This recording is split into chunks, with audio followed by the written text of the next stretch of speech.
Apocalipsis capítulo 12, versículos del 1 al 4.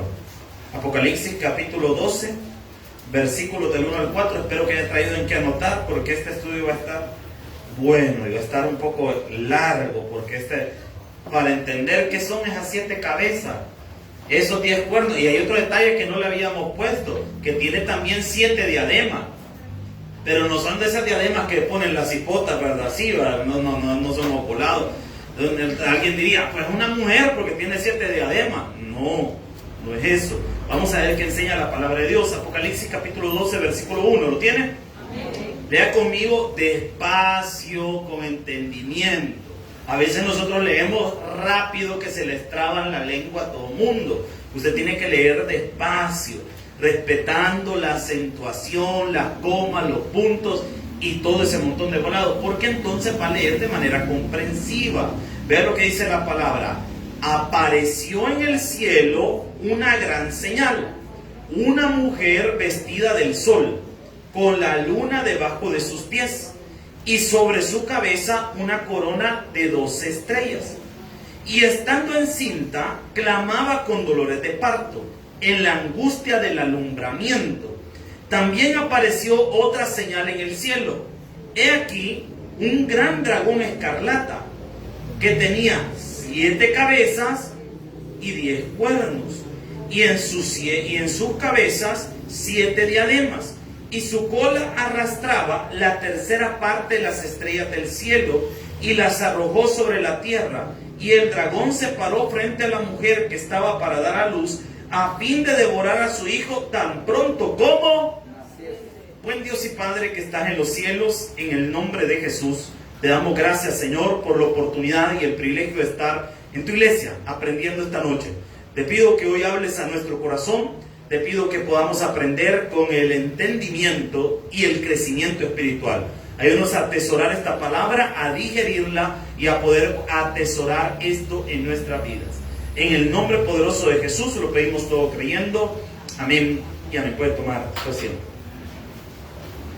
Cuando nos topamos con la profecía, tenemos que entender que hay que interpretar. La profecía tiende a tener muchos símbolos.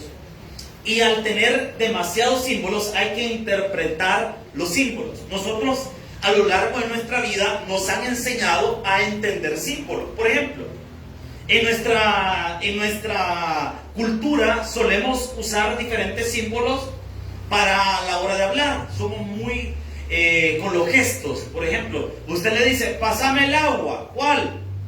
Y le hace la señala con la boca. Ya le van entendiendo. O de repente cuando usted está enojada y le dice, y estás enojada, y vuelve los ojos como que es del exorcista, ¿verdad? Entonces está hablando con sus gestos de manera simbólica. Entonces le estamos acostumbrados a entender los símbolos. Ahora, la Biblia no nos va a dar directamente el significado de muchos de estos símbolos, pero sí nos va a ayudar a tratar de entenderlos a la luz de historias que están a lo largo de la Biblia.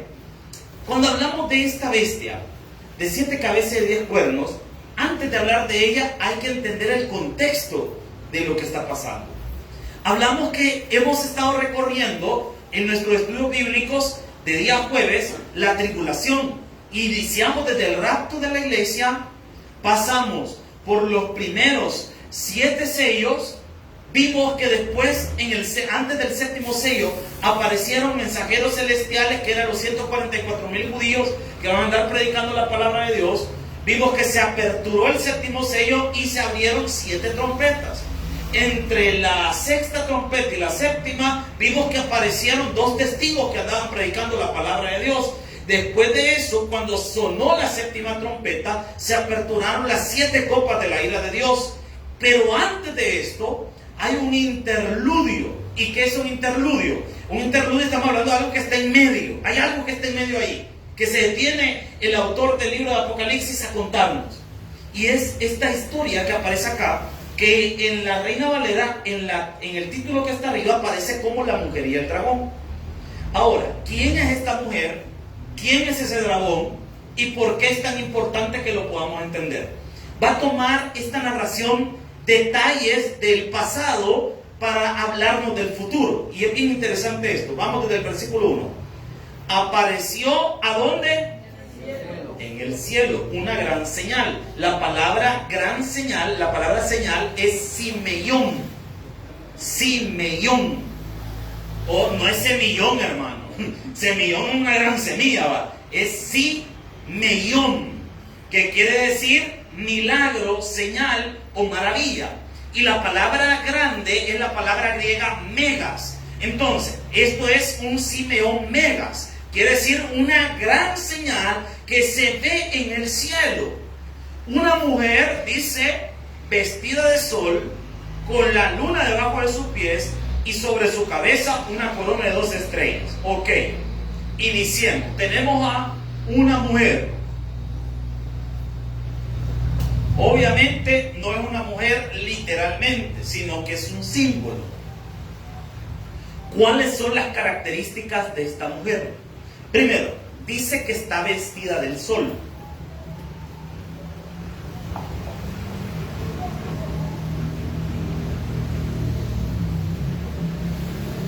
De ahí que dice que tiene también con la luna debajo de sus pies.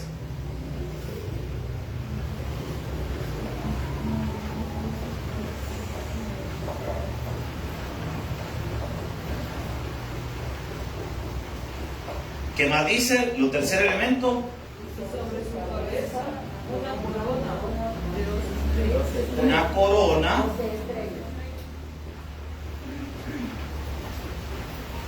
de 12. Ok, ¿qué es esto? Vamos a desarmar esto. Primero, vamos a ver en la Biblia la primera mención de esta mujer, porque esta mujer fue profetizada desde el libro de Génesis. Primero, vale aclarar, no estamos hablando de María, la madre de Jesús, el instrumento que fue usado por Dios para la encarnación. No estamos hablando de María. Esto pareciera, a alguna persona le vendría a la mente la imagen que se usa en la tradición, pero no está hablando de eso. Vamos a ver bíblicamente qué es lo que está hablando esto. Y vamos a ir a la primera profecía que está en la Biblia, que está en Génesis 3:15. Génesis 3:15. Génesis 3:15. Génesis 3:15. ¿Lo tiene, iglesia? Si usted trajo su Biblia y tienen que anotar, puede ponerle a un ladito de este versículo el protoevangelio.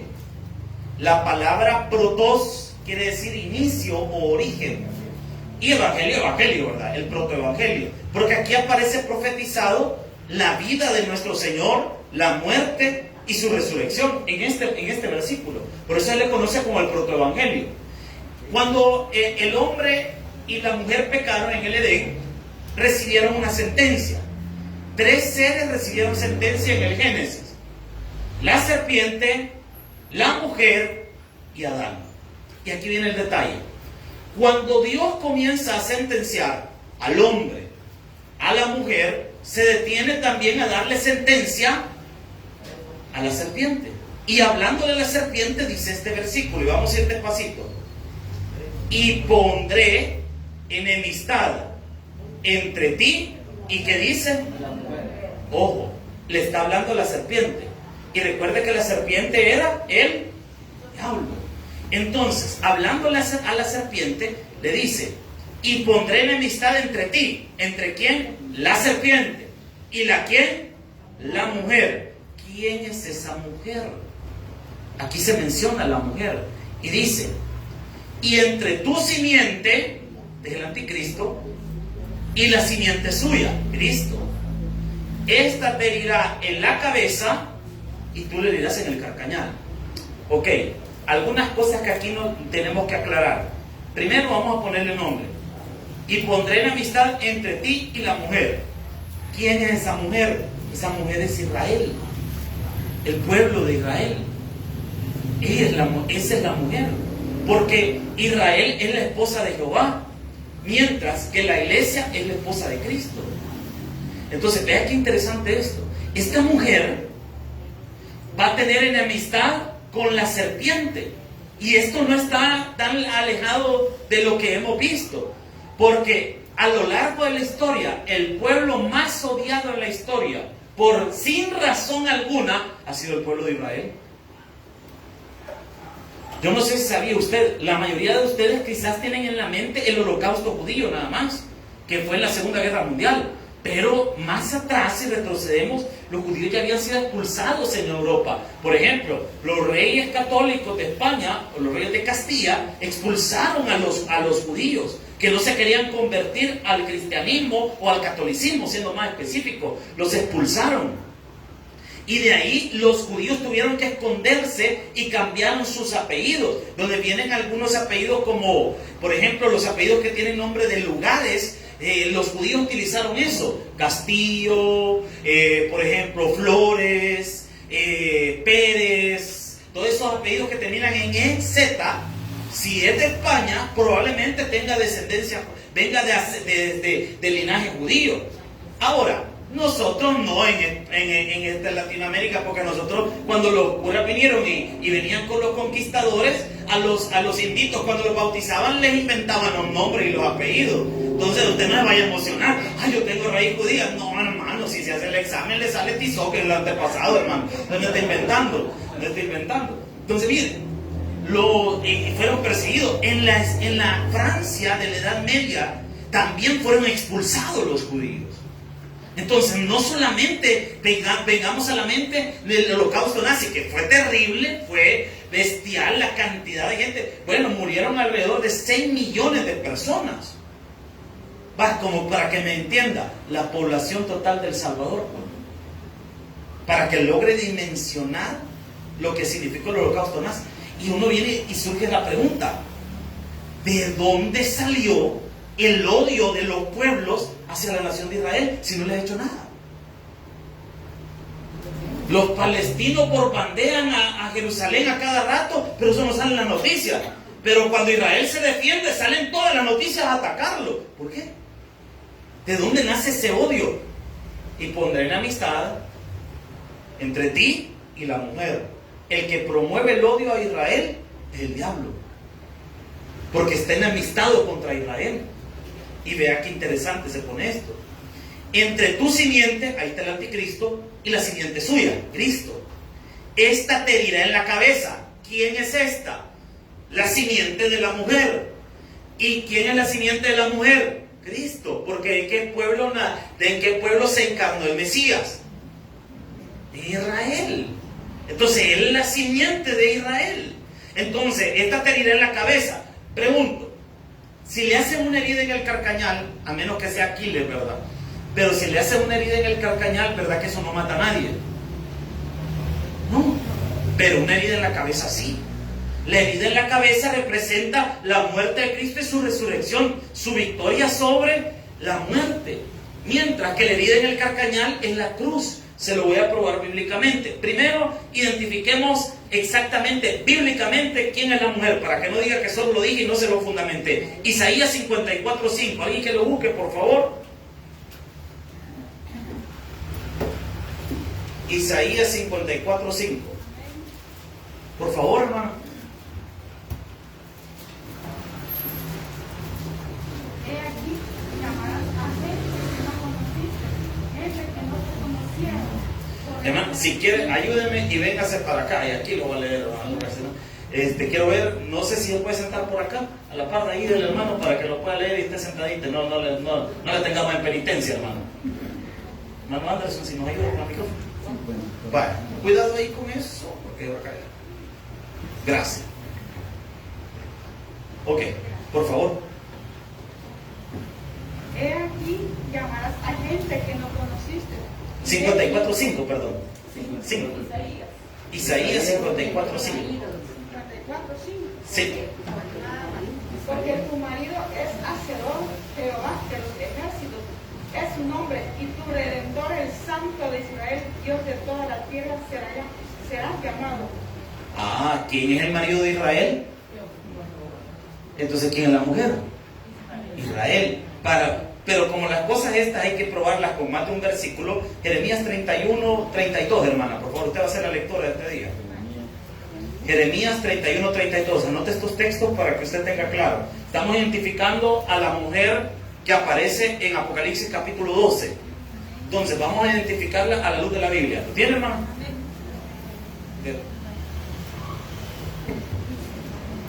No como de Israel, no como el pacto que hice con sus padres el día que tomé su mano para sacarlos de la tierra de Egipto, porque ellos invalidaron mi pacto, aunque fui yo un marido para ellos, dice Jehová. Aunque fui yo un marido para ellos, hablando de la nación de Israel. Es que miren, en pocas palabras, Dios utiliza la figura del esposo y la esposa para hablarnos de la relación que Él tiene con su pueblo. Y es bien interesante porque la esposa le salió loca, porque se le fue tras otros amantes, se le fue tras los egipcios, los asirios, y dejado a Jehová. Entonces, lastimosamente, el Señor si usted lee a lo largo de los profetas, el Señor le reclama a Israel, le dice: mira, yo he sido como un esposo, yo te he cuidado, he estado contigo, pero tú te vas detrás de tus amantes, le dice. Entonces, es bien interesante esa figura. Entonces, la mujer, a lo largo de toda la Biblia, va a ser Israel, hablando de manera profética y de manera simbólica. Entonces, la mujer es Israel, y la simiente de la mujer es Cristo. Romanos 9:5. Romanos 9:5.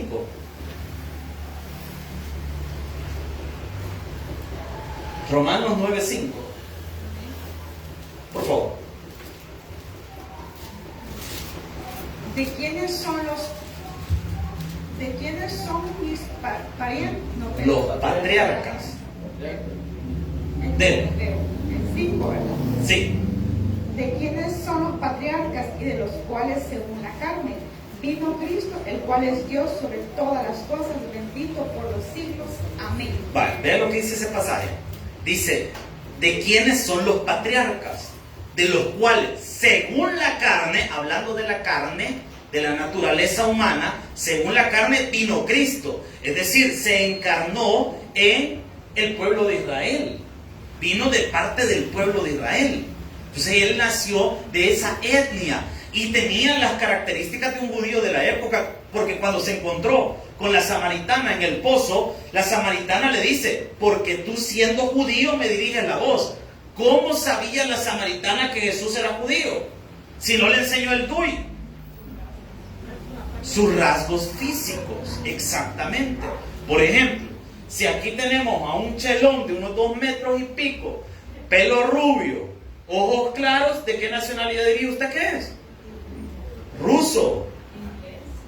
Inglés. Los ingleses son chiquitos, no tan grandes.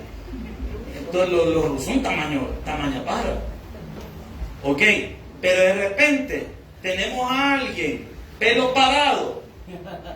Ya, ahí dejémoslo, ahí dejémoslo, ¿verdad? ¿Usted me entiende? Es fácil identificar a alguien por sus rasgos físicos. Entonces, en la encarnación, Cristo tenía los rasgos físicos de un judío, se veía como un judío de la época.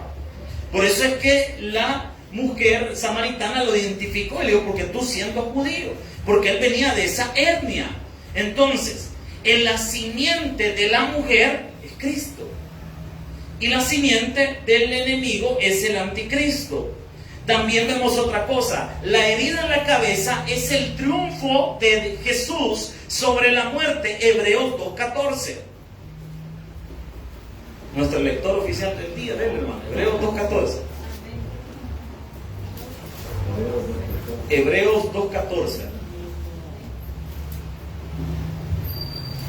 Así que, por cuanto los hijos participaron de carne y sangre, él también participó de lo mismo, para destruir por medio de la muerte al que tenía el imperio de la muerte, esto es, al diablo. Al diablo, ok.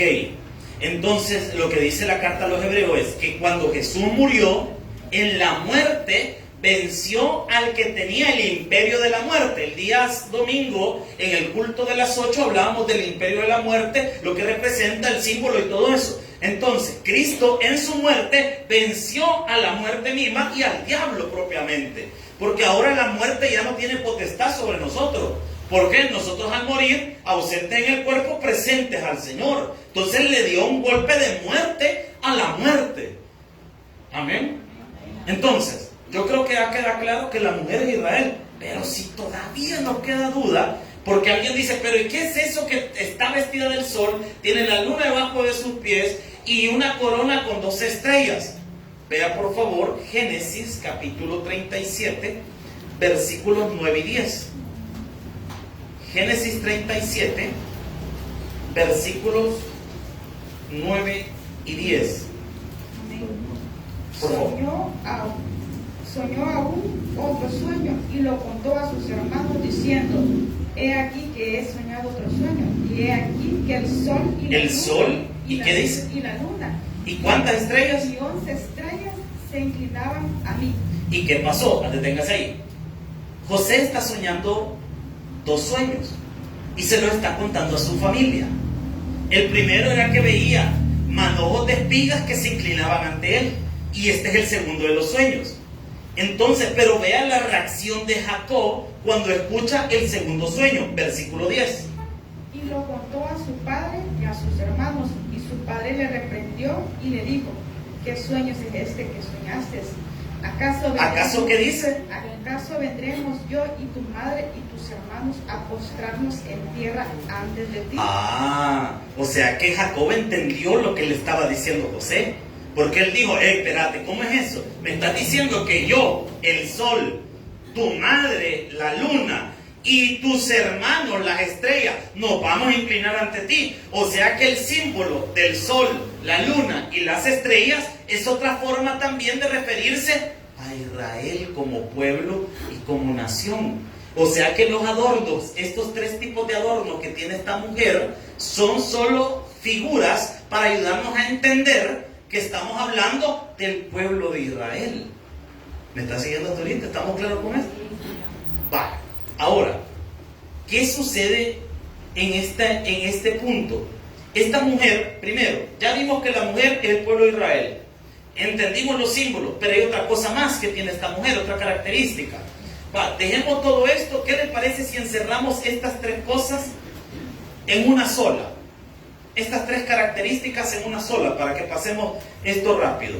Podríamos decir que todos los símbolos, así lo vamos a poner, es igual a decir nación de Israel. Toda la simbología que aparece alrededor de esta mujer es para que nos ayude a identificar que estamos hablando de la nación de Israel. Pero a esta mujer le pasa algo. Versículo número 2 de Apocalipsis 12.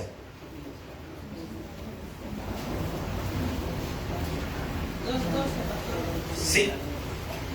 12:2, perdón. 12:2. ¿Qué dice? Y estando en corona de 12. No. Y estando encinta clamaba con dolores de parto en la angustia del alumbramiento. Vale, esta mujer, el pueblo de Israel, está dando a luz. Aquí hay 2 cosas que tenemos que entender. La primera, está utilizando una figura de algo que ya pasó, porque Cristo ya vino al mundo y se encarnó y nació. Pero esto no está hablando de lo que pasó en sí, sino que es un símbolo de lo que va a pasar. Y esta mujer está dando a luz, o en pocas palabras, Jesús está anunciando su segunda venida. Entonces lo que esto representa es que está a punto de ocurrir el reino milenial de Cristo. Por eso la mujer está en labores de parto, está a punto de dar a luz. Y obviamente las hermanas que han pasado por labor de parto me van a decir y me pueden testificar que es angustiante. Amén. ¿O no? Bueno, no le pregunto y lo volvería a hacer porque le aseguro que probablemente sí. Pero le pregunto, ¿fue doloroso o no fue doloroso? Más cómo las tratan en el seguro, ¿verdad? O en los hospitales públicos. Bien amables son las enfermeras. ¿verdad? Son bien tranquilas, como dicen las cosas, le dicen, mire, respire suavemente, no se preocupe, ¿verdad? Casi hablan bien tranquila. Si por poco le pega una pechada, ¿qué, hombre? Todo, es terrible, ¿verdad? Pero supuestamente ya esas cosas ya no se dan y el hospital de la mujer no queda un montón de volados. Pero no nos vamos a meter en situaciones sociales esta noche. Ok. Lo que está advirtiendo es todo el proceso doloroso que ha pasado la nación de Israel para llegar al reino milenial. ¿Y cuál es todo ese proceso doloroso? Solo póngase a pensar algo. Israel fue expulsado de su nación, de su tierra, mejor dicho, fue expulsado en el año 70 después de Cristo y regresó otra vez el 14 de mayo de 1948. Pasaron casi un montón de años y un montón de siglos para que hubiera otra vez un Estado de Israel. Pero el Estado de Israel, no solo la gente, los palestinos no dijeron, ¡ay, qué buena onda que vinieron de nuevo los judíos! Sí, hombre, agarren la tierra. Tuvieron que pelear. Por la tierra tuvieron que pelear y siguen peleando. Si en ese lugar no hay paz, allí los jóvenes tienen que alistarse. Mire, el servicio militar no es opcional en Israel. Todos los jóvenes cuando cumplen 18 años deben servir, no me recuerdo si 2, 3 o 4 años como militares. Todos, sin excepción. O sea, cuando lleguen a esa edad tienen que enlistarse y defender a su patria. Y siguen en guerra y siguen peleándose y siguen. Han estado en sufrimiento y les espera todavía más sufrimiento según lo que aparece en el libro de Apocalipsis. Entonces en toda la tribulación los van a andar siguiendo, los van a andar persiguiendo y obviamente están angustiados, están en dolores de parto. Porque el pueblo de Israel va a ser el pueblo que va a poblar la tierra en el reino milenial de Cristo. Pero aquí viene un detalle. Ya identificamos que esta mujer está en dolores de parto, que esta mujer es la nación de Israel. Ahora nos falta algo. La bestia. ¿Quién es esta bestia? Vea por favor el versículo número 3. También apareció otra señal, aparte de la mujer. Esta es otra señal. Y dice, en el cielo, he aquí un gran dragón escarlata que tenía 7 cabezas y 10 cuernos, y en sus cabezas 7 diademas. Ok. La palabra escarlata es un color y es rojo. O sea que tenemos un gran dragón rojo. Y este dragón rojo tiene 7 cabezas. Ahora, todo esto también es simbólico. ¿Quién es ese dragón? Para eso hay que retroceder de nuevo e irnos a Génesis 3.1. Génesis 3.1.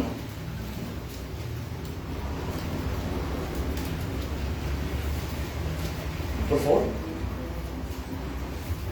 Pero la serpiente era astuta, más que todos los animales del campo que Jehová Dios había hecho, la cual dijo a la mujer, con que Dios os ha dicho, no comáis de todo árbol del huerto. Ok, la serpiente sabemos que es el diablo, en el 3.1, pero como que le dieron buena incaparina, porque después en Apocalipsis ya no aparece como serpiente, sino que aparece y evolucionó, miren. Era serpiente y pasó a ser dragón. Y es bien interesante porque la Biblia nos confirma esta teoría. Mejor dicho, no es que sea una teoría, nos confirma esto. 12.9 de Apocalipsis. 12.9. Por favor, hermano.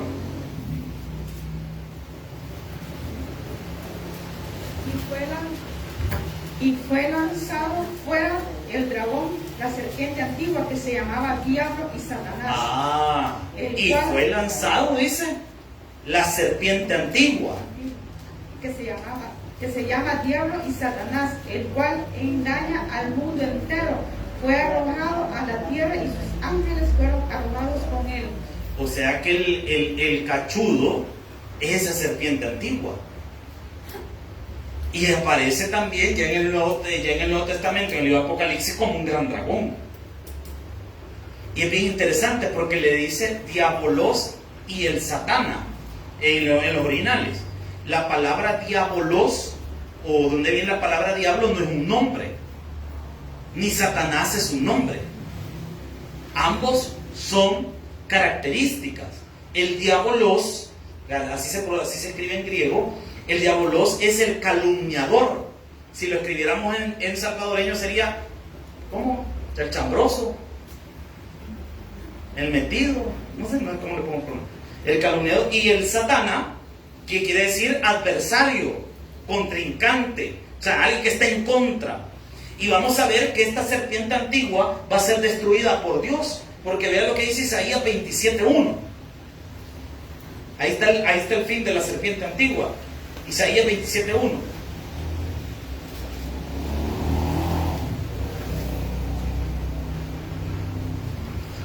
En aquel día Jehová castigará con su espada dura, grande y fuerte, a Leviatán, serpiente veloz, a Leviatán, serpiente tortuosa, y matará al dragón que está en el mar. Ok, ahí está. El mar en la Biblia siempre representa muchedumbres de personas. Siempre representa un montón de gente. Eso es lo que representa siempre el mar. Y la serpiente, estamos hablando del enemigo y su operación. Aquí viene el detalle. Las cabezas que tiene la bestia son los imperios por los cuales el enemigo ha atacado la nación de Israel. Cada cabeza es un imperio. Si quieren apaguen el micrófono porque es el que está haciendo. Perfecto.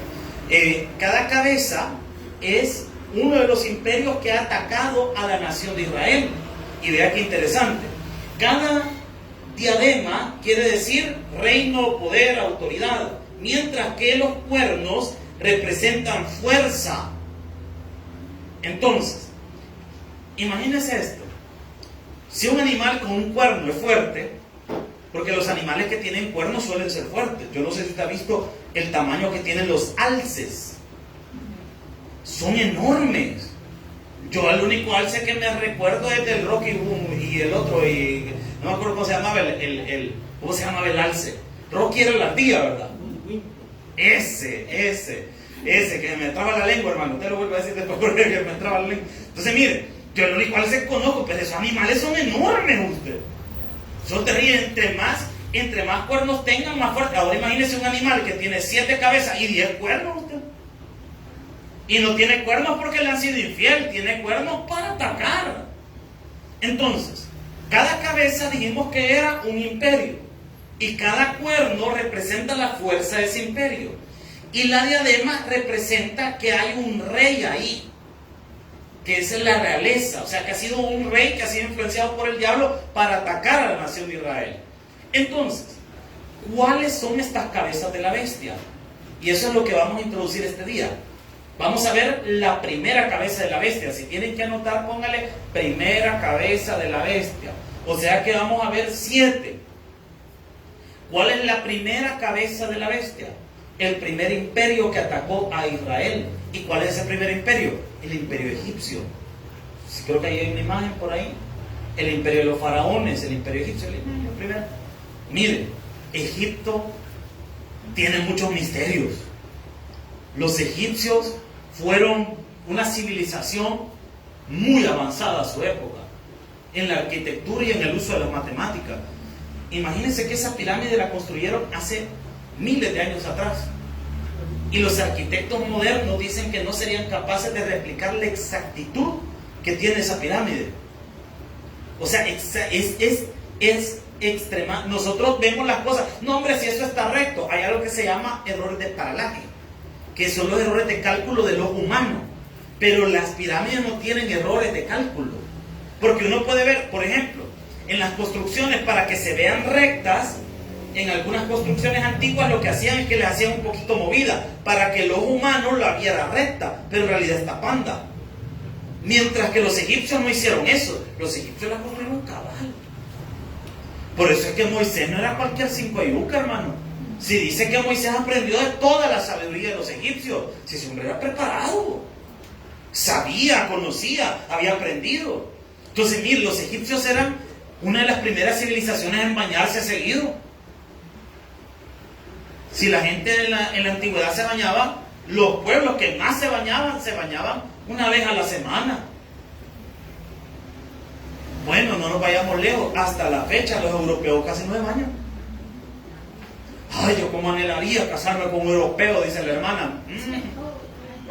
¿Por qué cree que las mejores lociones son francesas? Porque es la manera en la que ocultan todo aquello que le cuento, ¿verdad? O sea, es terrible. Entonces, miren, los egipcios fueron una civilización muy avanzada, muy interesante. Alrededor, se cree que el imperio egipcio inició allá por el 3200 antes de Cristo, y lo vemos en la Biblia, el inicio del imperio egipcio. Si usted me acompaña, por favor, vaya conmigo a Génesis capítulo 10, versículo 13. La primera cabeza de la bestia es el imperio egipcio. Génesis 10, 13.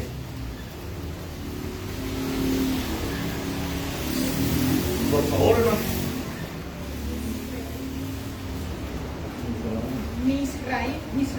Misraim engendró a Ludín, a Nanín, a Leanín, a Naftuín. Hasta ahí. Ok. ¿Por qué? Usted me va a decir, bueno, ¿y este qué tiene que ver con el imperio egipcio? Es que el fundador del imperio egipcio, ahí está el nombre, Misraim. El nombre antiguo que tenía Egipto era Misraim. No fue hasta que llegó un señor llamado Alejandro Magno que le cambió el nombre a Eugiptus, que eso es la palabra griega, porque los griegos no podían pronunciar Misraim, se les trababa la lengua. Entonces les salió más fácil cambiarle el nombre y le pusieron Eugiptus. Y después la versión latina de esa palabra es Egipto, pero el nombre original de Egipto era Misraim, que quiere decir dos cordilleras. ¿Por qué? Haciendo alusión a la geografía que tiene Egipto, porque aquí está un mapa. Egipto literalmente está dividido por un río en dos, que es el río Nilo, que va desde el delta del Nilo, que es esto que tenemos acá, esta unión, que está acá se conoce como el delta del Nilo. Y todo esto divide el imperio, dividió el imperio egipcio en dos, en el Bajo Egipto y el Alto Egipto. Y si usted ve, está literalmente dividido en dos. Así está, así es Egipto. La siguiente imagen, por favor. Básicamente el imperio egipcio tiene el imperio antiguo, la capital fue Memphis. Los principales faraones, ahí están los nombres de los faraones más destacados. Estuvo el imperio medio, cuya capital fue Tebas, el imperio nuevo. Esto es interesante porque si la narración del Génesis ocurrió bajo este faraón llamado Ramsés II. Ramsés II es con el faraón que se va a pelear Moisés.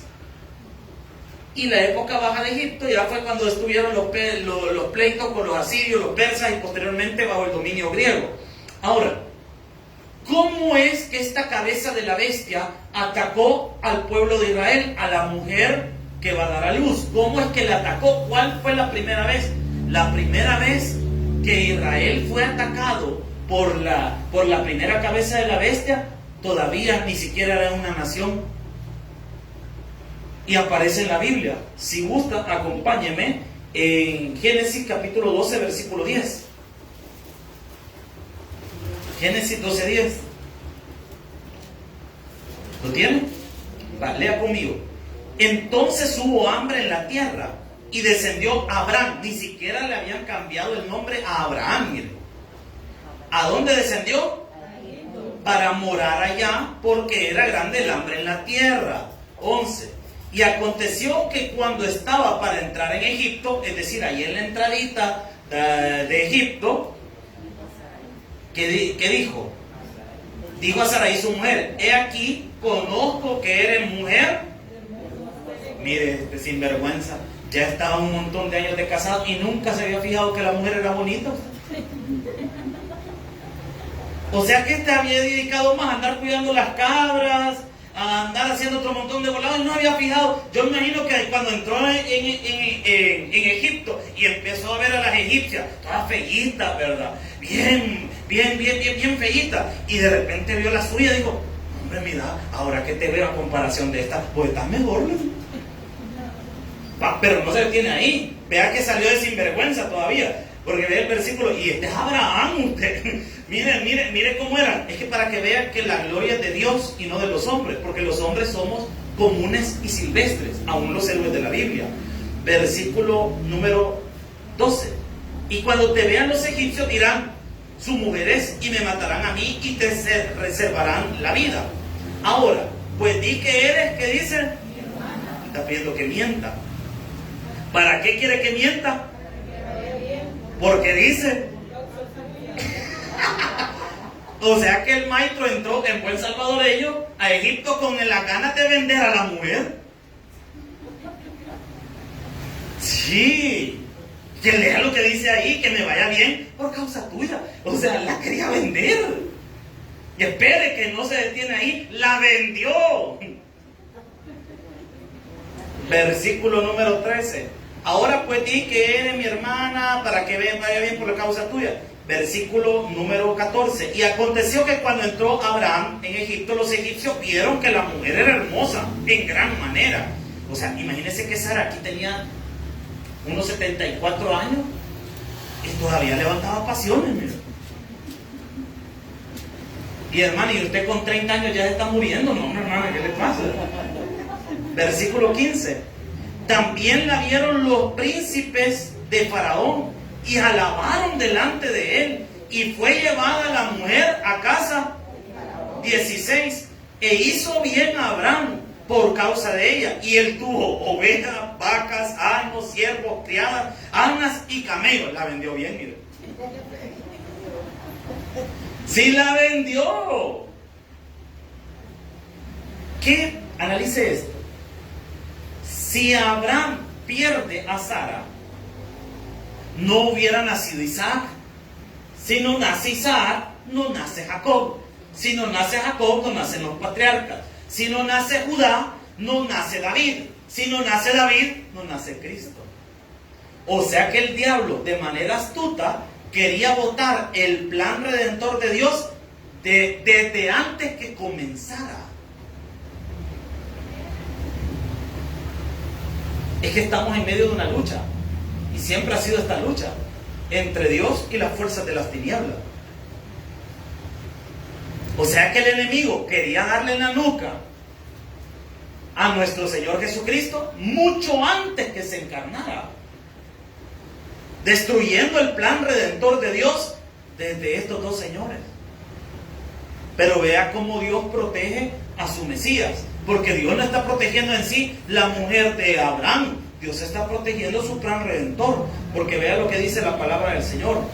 Versículo número 17. Mas Jehová hirió ¿a quién? Y a su casa con grandes plagas por causa de Sarai, mujer. Y no solo eso, también le habló en sueños a Faraón que tenía que dejar a esa mujer. Mire, que esto es algo que usted tiene que... Por eso es que los celos en nosotros los cristianos no van. ¿Por qué? Porque Dios pelea por lo que es suyo, hermano. Eso, andar revisando teléfonos y celando a la mujer con todo el mundo, eso no va con un verdadero creyente. Porque el verdadero creyente confía en Dios y sabe que si la prójima anda haciendo algo malo, el Señor se va a encargar de ponerla quieta. Y si es el prójimo el que anda haciendo algo malo, también Dios se va a encargar de ponerlo quieto. Amén. Por eso es que de repente que alguno de nosotros, si usted está casado, o necesariamente no es que haya firmado un papel, ni siquiera haya pasado por la iglesia, pero usted está unido con su mujer, aunque no hayan firmado un papel, usted ya está casado. O dígame algo, a Adán y Eva, ¿quién los casó? Y aquí delante de estas cabras como testigos, ¿verdad que no? Solo la unión ya se creó. Es que el matrimonio empieza en el contacto sexual. Ahí está el matrimonio. Pastor, ¿y qué pasa con aquellos que hemos tenido múltiples? Bueno, que han tenido, yo me salgo del lío, ahí lo dejo a ustedes. Ahí vean ustedes, hermano. Uno cuando recibe a Cristo no es una criatura, ¿y qué no anda inventando? Entonces, ¿qué pasa con aquellos que han tenido múltiples parejas? Mire cuánto divorcio ha tenido usted en su vida. Porque en el momento que usted entre en contacto con alguien, en los cielos se escribió: fulano contrajo matrimonio en tal parte con fulano. Ahí usted póngale, ¿verdad? ¿En qué parte fue? Por eso es que la sexualidad no es un juego. Por eso es que los jóvenes deben cuidarse. Porque en el momento que usted tiene un contacto con alguien, usted se casó con esa persona. Y cuando rompió el lazo con esa persona, hubo un divorcio. Y se llevan las consecuencias de un divorcio. Dios pelea por lo que es de uno. Usted no tiene que andar inventando nada. Y allá pasa la hermana siguiendo al esposo, ¿verdad? ¿Quiere ver con quién habla? ¿Quiere ver dónde está? Ahí está guindado en un palo, la señora viendo con quién está hablando. No, hombre, hermano. Por favor, no invente, hombre. Si Dios pelea la batalla, mire lo que hizo Dios con Abraham. Defendió. Pero ahí no se quedó el ataque del enemigo utilizando a Egipto como su primera cabeza, sino que también lo hizo en el Éxodo. Acompáñame por favor a Éxodo capítulo 1, versículo 13. Éxodo capítulo 1, versículo 13. Lástima que el tiempo nos acaba súper rápido. Éxodo 1:13, vea lo que dice la palabra. Y los egipcios hicieron servir a los hijos de Israel, ¿con qué? Primer ataque del enemigo, dijimos, cuando intentó quitarle la mujer a Abraham. Intentó separar a Sara y a Abraham. Ese fue el primer ataque. El segundo ataque es que los hizo esclavos a la nación de Israel. Y el tercer ataque, la muerte de los primogénitos. Vea por favor el versículo número 22, 1:22 de Éxodo. Entonces Faraón mandó a todo su pueblo diciendo: echad al río a todo hijo que nazca y a toda hija preservad. Querían aniquilar a todo el pueblo de Israel. Pero no contaba con algo, el enemigo, que Dios iba a proteger a su Mesías otra vez. ¿Por qué? Porque en eso que estaban matando los primogénitos, el Señor no se quedó con los brazos cruzados. Porque en lo que el faraón estaba matando a los primogénitos, Dios ya tenía guardadito a Moisés. ¿Para qué? Para que ese niño el día de mañana fuera el libertador de Israel y liberar a Israel de la primera cabeza de la bestia. Así que el próximo jueves no se lo voy a perder, que vamos a ver la segunda cabeza de la bestia. Así que espero que usted venga a estos estudios bíblicos, no se los pierda y pueda aprender más del Señor. Dale un fuerte aplauso a nuestro Dios.